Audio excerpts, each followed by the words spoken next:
The key is time is precious. Now let me give you Bill Bailey's description of time. Life is not just the passing of time. Life is a collection of experiences, their frequency and their intensity. Life is not just watching the clock tick away. Life is a collection of experiences, their intensity, their frequency. When my friend Mark died at age 44, someone says, that's young to die. But what if he lived 4 lifetimes in one? It might not be too young. Whatever the span of your life turns out to be, here's what you want to fill it up with: experiences and the intensity of those experiences. But now let's talk about the management of time.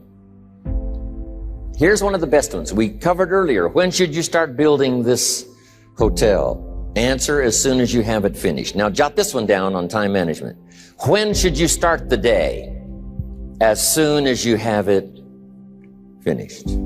Plan the day the best you can, leaving plenty of room for improvising and surprises and all the stuff that happens during the course of the day. But if you've planned a good, productive day, now you start that day, you can't believe how much more valuable your time will be. Don't start the day until you have it finished. Now here's the next one. Don't start the week until you've had it finished. Now to lay out a week is a pretty good challenge. Next, don't start the month until you have it finished. The places to go and the people to see and the productivity and the sales and the customers and the development and all the rest of what you want to accomplish during the course of 30 days. Don't start the month till it's finished. And then here's the big one. This is really challenging. Don't start the year until you have it finished. To the best of your ability. It can't be finished like minute by minute. But in terms of the sweep of what you want to accomplish, make sure that that's set and ready to go by the time January 1st rolls around. And it might get all upset. It might get torn up and you do a new one. You make so much progress the first 90 days that now you've multiplied it all by 2, by 3.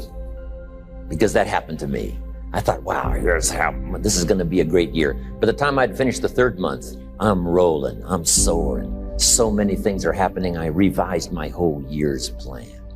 Now, jot this down. Approaches to the management of time. Here's the first one. Step down to something easier. The guy's in sales and he says, oh, I want to own the company. Finally owns the company. Now he's got no time to play golf. He said, when I was in sales, I was making big money playing golf 3 days a week. Heck with this owning something. Heck with managing. My life was never my own after I started to manage. I'm going back to sales. See, this is the key. If you're getting too pressed, you might consider stepping down to something with a little easier time pressure. Little girl says to her mother, Daddy comes home, brings his briefcase and pats me on the head and says hello, disappears and works on his papers. How come my daddy doesn't play with me? And her mother said, look, your daddy loves you very much, but he's so busy at work, he can't get it all done, he has to bring it home. He loves you, but that's why he can't play with you. And the little girl said, why don't they just put him in a slower group? Jot this down now. If you don't have time for your kids, you might consider joining a slower group. Next key to time management. And that's work longer and harder.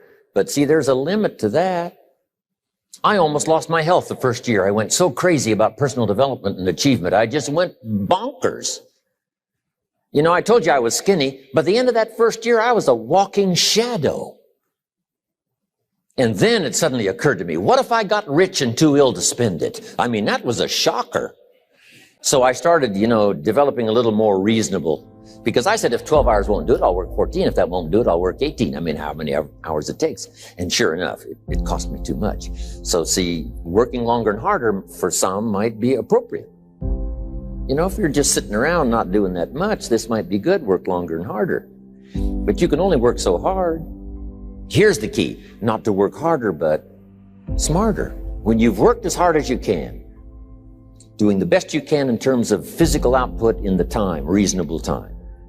Now here's the ultimate in the management of time, and that is you simply become more skillful. When I first got into sales, I was around people that could get, 9 out of 10, 8 out of 10. And when I first started, I could only get 1 out of 10. But here's what I did. I worked around the clock, so that I would make up in numbers what I lacked in skill. That's good in sales. You got to jot that down. When you're new, you make up in numbers what you lack in skill. Now, when you become more skillful, the numbers can go down because now your persuasive ability and all of that is now so high that you don't need to put as many numbers out. But at first, if you want to compete or if you want to really get good, you've got to put in the numbers. But if you get more from yourself, develop more of yourself, now the time management becomes an easier task. Now here's the next thing. Either you run the project or it runs you. I've found out when you start something, at first you're in charge. All of a sudden, a year later, it's in charge. Some of the companies I started, I'm telling you, I'm in control. A couple of years later, I'm out of control. At first, I've got it on the run. 2 years later, it's got me on the run. Haven't got enough time. I'm dizzy with trying to get it all done. So here's part of the key, and that's to get in charge. Say, I'm going to take charge of my health. One of my albums is entitled, Take Charge of Your Life. Take charge of your time. Take charge of your resources, which we're going to talk about next. Take charge of your health. You're the one that's responsible for it. It's not a requirement of society that you not have a heart attack and take care of your family. That's not a requirement of society, but you must make it a requirement of yourself. Society doesn't require that you build a financial wall around your family nothing can get through. That's not a requirement of society. It's a requirement you impose on yourself to build a financial wall around your family nothing can get through. So impose on yourself this self-development of being in charge, taking charge of your life and your health and your future and your responsibilities and all the rest. Next, reasonable time is enough time to achieve all of your goals. Just jot that down. Reasonable time is enough time. Here's why. It's not the hours you put in, it's what you put in the hours. If you start depositing greater ideas into the hours you've got later than now, I'm telling you later, you can't believe the productivity that will flow. The ideas you can't think of now, a year from now, they'll start to flow. And when you deposit those ideas in the hours you've got, productivity multiplies by 2, 3, 5, 10. Next, time management essential. We've already covered the first one, a written set of goals. And then do priorities on your goals. What's important this week? What's important this month? Here's the next one. Often review. Just go over your goals to make sure that your list is working for you. It's got you inspired. It's got you turned on. Somebody says, how come you're up so early? Say, if you were headed where I'm headed, you'd be up early too. Wow. If you were going to meet who I'm going to meet, you'd be up early. If it was going to stack up for you like it's stacking up for me, you'd be getting up early. Here's some more time management essentials. Learn to study what we call majors and minors. You pick up the phone. Here's what you must say when you pick up the phone. Is this a major conversation or a minor conversation? If it's minor, a few pleasantries and you're done. If it's major, maybe you've got to make a few notes. So here's the next one. Important conversations, make an agenda before you make the call. Just jot down a little agenda. It's so easy now to just talk out of your head. Did you ever hear a conversation end like this? Let's see, there was something else. See, you don't look that swift. I can't think of it right now. I'll call you back. See, you look a little incompetent. Let's see, there was something. It escapes me right now. Really? So have you got this now? Make an agenda before you make a call if it's an important call. Now later that saves you all kinds of stuff. You call John in, the salesman, say, John, remember those 4 things we went over? He said, no, we didn't talk about that. And then you pull out your daytime or whatever, and there's the list you made when you made the call. He said, oh yes, seems like I do remember. Salespeople especially can talk you out of what's in your head. It's true. No, we didn't talk about that. And if you don't have a little proof, I'm telling you, it's gone. So make an agenda before you make a call. So what's major, what's minor? Now here's the key on this. Don't major in minor things. If you take up major time to do minor things, I'm telling you, you'll be behind the curve constantly. Here's what we learn in sales training. What's major time and what's minor time? Here's minor time, thinking about prospects. Here's minor time, making lists of prospects. Here's minor time, keeping books on prospects. Here's minor time, going to see the prospect. Here's minor time, evaluating the prospect after you've been there. That's all minor time. Here's major time, in the presence of the prospect. And if you're in sales and you took a look at a week, you'd say, my gosh, I'm spending 90% of my time on the minor stuff and so little time on the major stuff in the presence of. How many hours in the presence of in my day? How many hours in the presence of during my sales week? Because the time that really counts is in the presence of. Here's another key time management essential. Don't mistake movement for achievement. It's easy to get faked out by being busy. Guy comes home at night all exhausted, falls in the chair and says, oh, I've been going. Here's the big question. Doing what? It's not the going.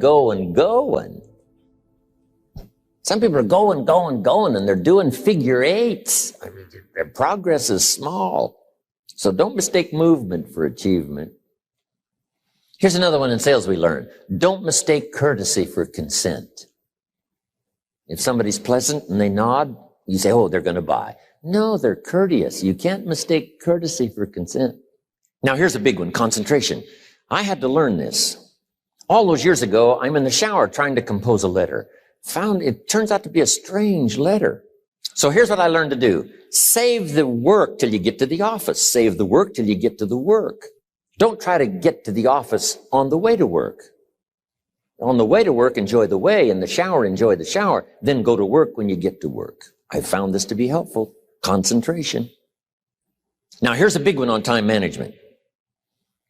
When you work. When you play. Don't mix the two. Don't work at play. I used to take my family to the beach and I would bring my briefcase. I learned not to do that. Or at the beach, I'm saying I should be at the office. Now my family's upset because I'm at the beach and I'm thinking office. Now when I'm at the office, I'm thinking what? I got to get my family to the beach.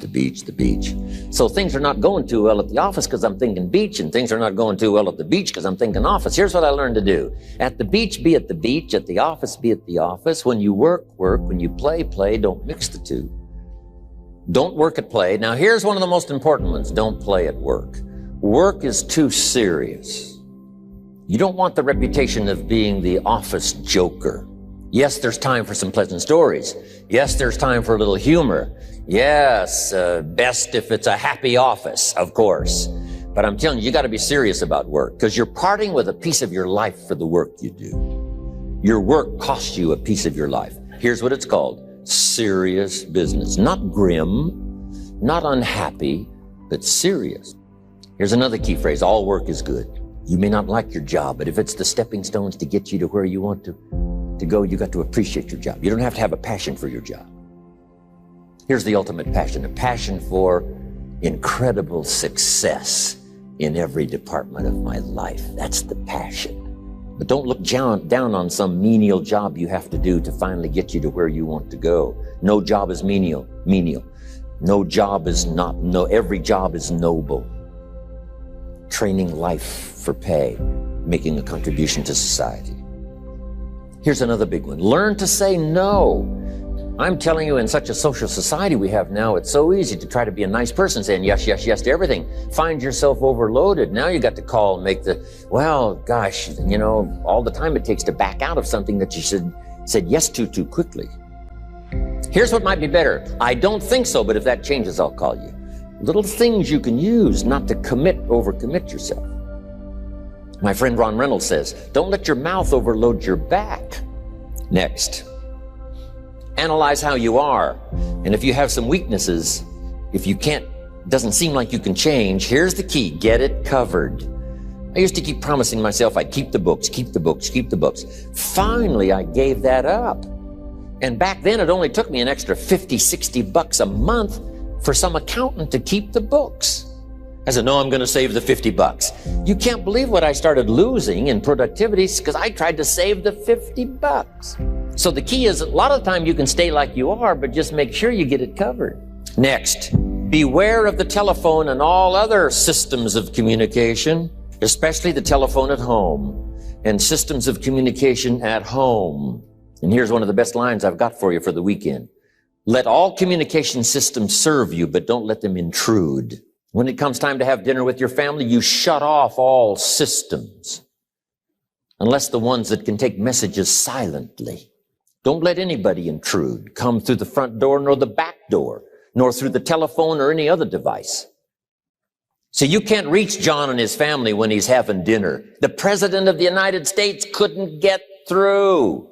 If you develop that kind of a reputation, father, mother, when we have dinner, when we're visiting and have this time with our family, nothing intrudes. So don't let these clever little devices keep intruding. You've got to have a place that's sacrosanct. It's valuable. You don't let anything in for that period of time. Now, here's what's next. Just be more alert to the things that might be stealing your time. Here's why. Time is like capital. You can't let someone steal your seed corn. You can't let someone steal your capital. And you can't let someone steal your time.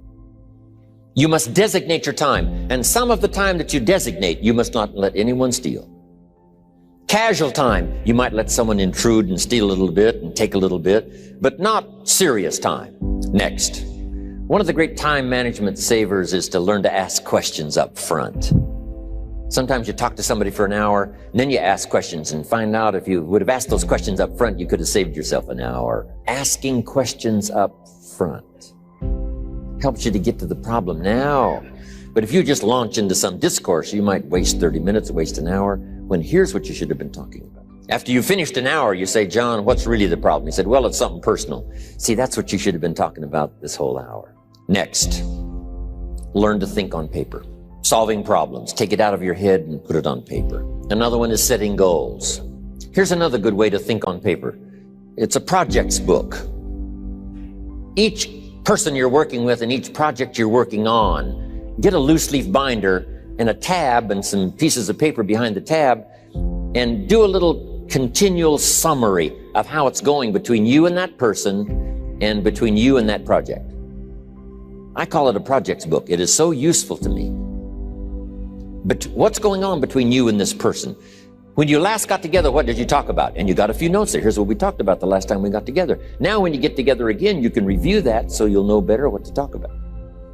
When the president gets ready to travel and he's going to meet some important people, guess what they bring him? All these briefing books.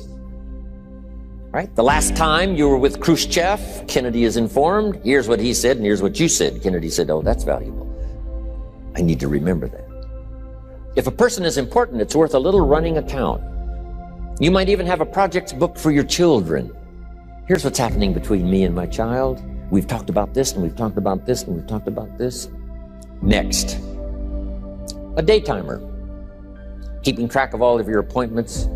You know, mine is all filled with, when to catch an airplane and when to do a seminar and when to sit down and have a conference, all the rest.